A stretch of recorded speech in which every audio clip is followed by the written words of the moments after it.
Assalamualaikum warahmatullahi wabarakatuh. Pada kesempatan kali ini, Ibu akan membahas KD pertama, yaitu memahami ruang lingkup keprotokolan. Yuk langsung aja simak penjelasan dari Ibu ya.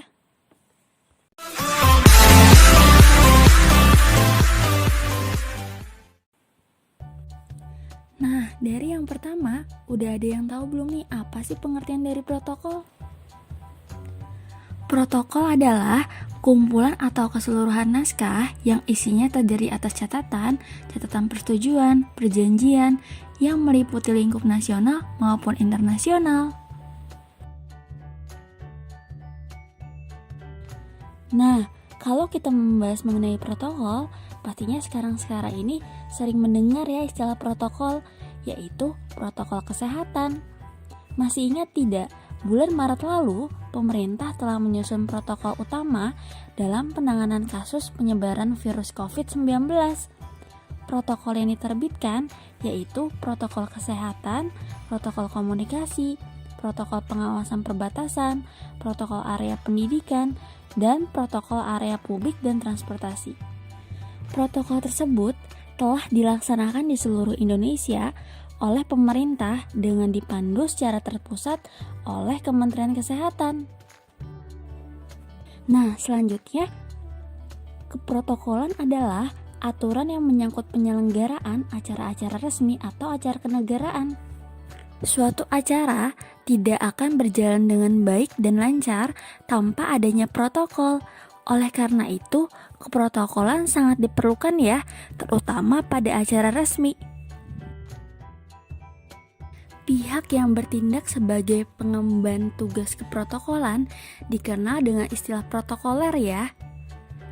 Nah, keprotokolan sendiri telah diatur dalam beberapa ketentuan perundang-undangan, antara lain sebagai berikut.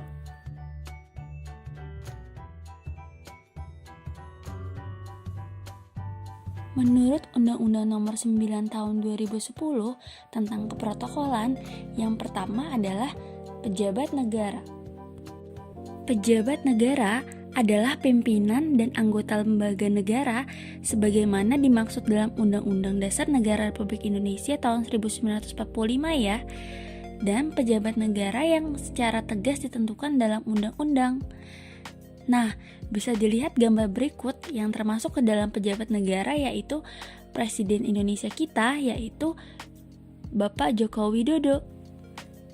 Nah, untuk yang kedua yaitu pejabat pemerintah. Pejabat pemerintah adalah pejabat yang menduduki jabatan tertentu dalam pemerintahan, baik di pusat maupun di daerah. Contohnya seperti kepala dinas ya. Selanjutnya ada tamu negara. Tamu negara adalah pemimpin negara asing yang berkunjung secara kenegaraan, resmi, kerja, atau pribadi ke negara Indonesia. Contohnya, presiden atau perdana menteri dari negara lain berkunjung ke Indonesia ya. Berdasarkan Peraturan Pemerintah Nomor 39 Tahun 2018 tentang pelaksanaan Undang-Undang Nomor 9 tentang keprotokolan, yaitu yang pertama ada pasukan pengamanan presiden atau sering dikenal dengan sebutan Pas Pampres. Pas Pampres adalah pasukan yang bertugas melaksanakan pengamanan fisik langsung jarak dekat setiap saat kepada presiden dan wakil presiden, mantan presiden dan wakil presiden beserta keluarganya serta tamu negara setingkat kepala negara atau kepala pemerintahan. Selanjutnya, ada yang disebut dengan konferensi internasional. Konferensi internasional adalah pertemuan antara wakil-wakil dari 3 negara atau lebih untuk membahas topik tertentu yang menjadi kepentingan bersama secara internasional. Selanjutnya, ada yang disebut dengan perjanjian internasional. Perjanjian internasional adalah perjanjian dalam bentuk dan nama tertentu yang diatur dalam hukum internasional yang dibuat secara tertulis serta menimbulkan hak dan kewajiban di bidang hukum publik. Selanjutnya, ada organisasi internasional.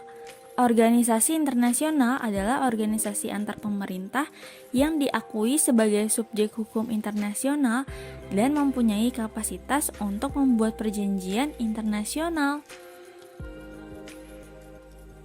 Dan yang terakhir ada Duta Besar Luar Biasa dan Berkuasa Penuh, atau sering disingkat dengan Duta Besar LBBP, yaitu seseorang yang diangkat dan diberhentikan oleh kepala negara atau kepala pemerintahan negara pengirim untuk jabatan kepala perwakilan diplomatik untuk mewakili dan memperjuangkan kepentingan bangsa dan negara di negara penerima atau pada organisasi internasional. Sering dengar dong sebutan duta besar? Nah, adapun aturan Kepala Lembaga Administrasi Negara nomor 40 tahun 2015 tentang pedoman keprotokolan di lingkungan lembaga administrasi negara. Yang pertama, ada upacara bendera.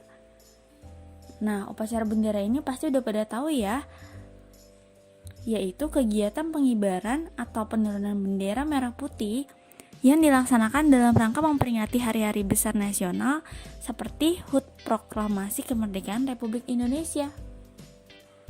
Selanjutnya, ada yang disebut dengan very important persons, atau kalian pasti sering mendengar dengan sebutan VVIP.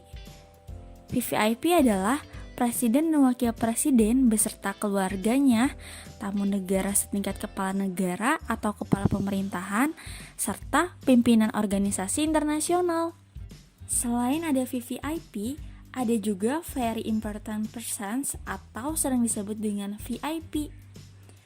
Pasti udah sering dengar ya VIP juga, dimana VIP ini adalah tamu kehormatan selain presiden dan wakil presiden beserta keluarganya, tamu negara setingkat kepala negara atau kepala pemerintahan, serta pimpinan organisasi internasional.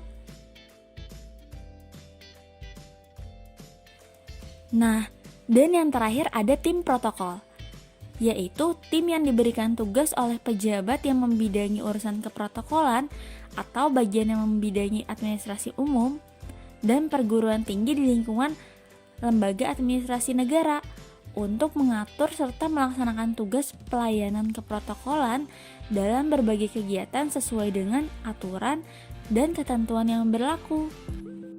Adapun asas-asas keprotokolan. Asas keprotokolan adalah asas yang mengatur bidang keprotokolan serta harus dijunjung dan diterapkan oleh setiap pelaksana protokoler. Berikut ini merupakan informasi lebih lanjut ya mengenai asas keprotokolan. Keprotokolan diatur berdasarkan asas-asas antara lain sebagai berikut. Yang pertama, ada asas kebangsaan, di mana keprotokolan harus mencerminkan sifat dan watak bangsa Indonesia yang dipengaruhi kebinekaan dengan tetap menjaga prinsip negara kesatuan Republik Indonesia. Yang kedua, ada asas ketertiban dan kepastian hukum. Ini dimaksud yaitu keprotokolan harus dapat memberikan keadaan yang tertib dalam kehidupan masyarakat melalui kepastian hukum ya. Yang ketiga, asas keseimbangan, kesesuaian, dan keselarasan. Keprotokolan harus mencerminkan suatu kesesuaian dan keselarasan antara warga negara sebagai individu dan juga masyarakat untuk kepentingan bangsa dan negara. Dan yang keempat, ada asas timbal balik, di mana keprotokolan diberikan oleh negara lain atas balas jasa yang diberikan oleh negara. Jadi ini ada feedbacknya ya. Selain asas-asas yang disebutkan tadi, ada juga jenis asas keprotokolan sesuai kontekstual. Kegiatan keprotokolan termasuk dalam kegiatan yang terancana, terstruktur, teratur, rapih, dan terorganisasi. Adapun jenis kegiatan keprotokolan terbagi menjadi dua, yaitu kegiatan yang sifatnya umum atau kenegaraan dan kegiatan yang berkaitan dengan lembaga perguruan tinggi. Kegiatan-kegiatan tersebut diatur dalam asas-asas berikut ya.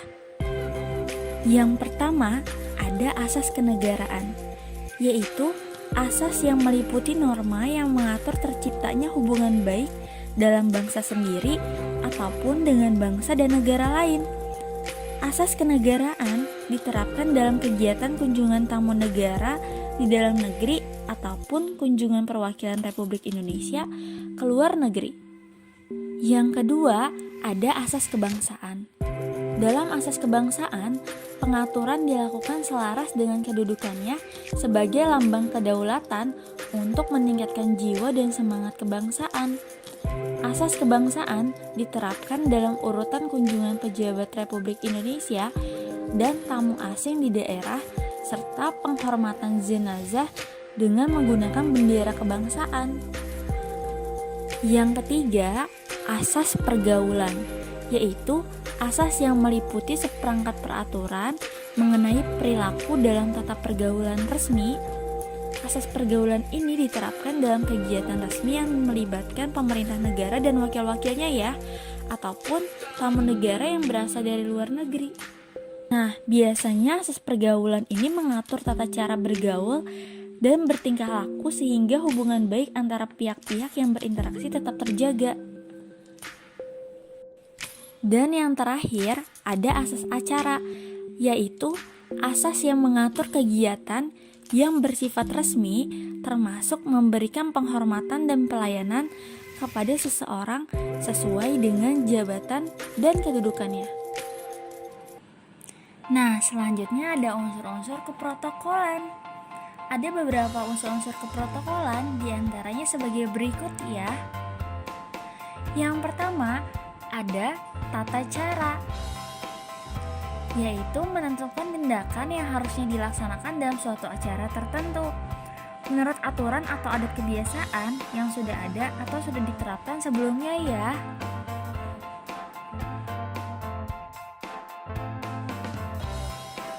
Nah, untuk yang kedua ada tata krama. Tata krama ini adalah unsur yang memperhatikan pilihan kata, tata cara berkomunikasi, dan juga perilaku. Nah, semua ini harus disesuaikan ya dengan jabatan ataupun tujuan acaranya. Yang ketiga, ada aturan adat kebiasaan, yaitu aturan yang menjadi kebiasaan yang telah ditetapkan secara universal oleh setiap negara. Jadi, setiap masing-masing negara memiliki adat kebiasaan yang berbeda ya. Seperti hanya Indonesia pasti memiliki adat kebiasaan yang berbeda dengan negara lain. Selanjutnya yang keempat ada tata penghormatan. Tata penghormatan ini yaitu mengatur tata cara kesopanan terhadap orang lain dalam suatu acara keprotokolan.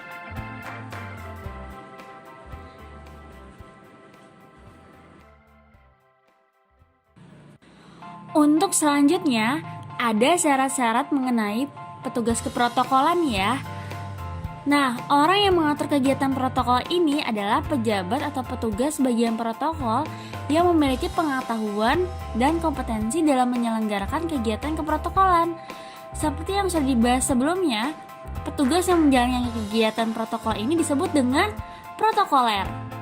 Kira-kira apa aja ya yang menjadi syarat-syarat menjadi protokoler? Yuk, langsung aja simak ya. Untuk syarat umum menjadi protokoler, yang pertama adalah sebagai berikut ya.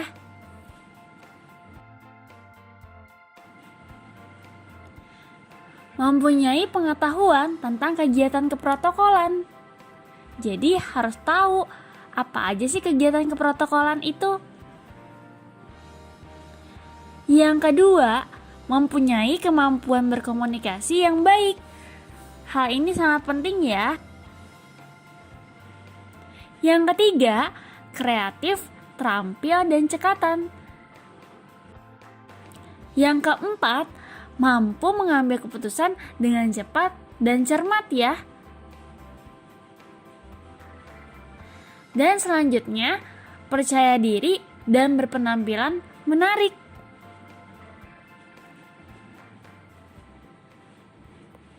Nah, sampai di sini mudah-mudahan pada paham semua ya mengenai protokol dan keprotokolan. Semoga bermanfaat dan jangan lupa terus tonton untuk video pembelajaran selanjutnya ya. Tetap semangat. Wassalamualaikum warahmatullahi wabarakatuh.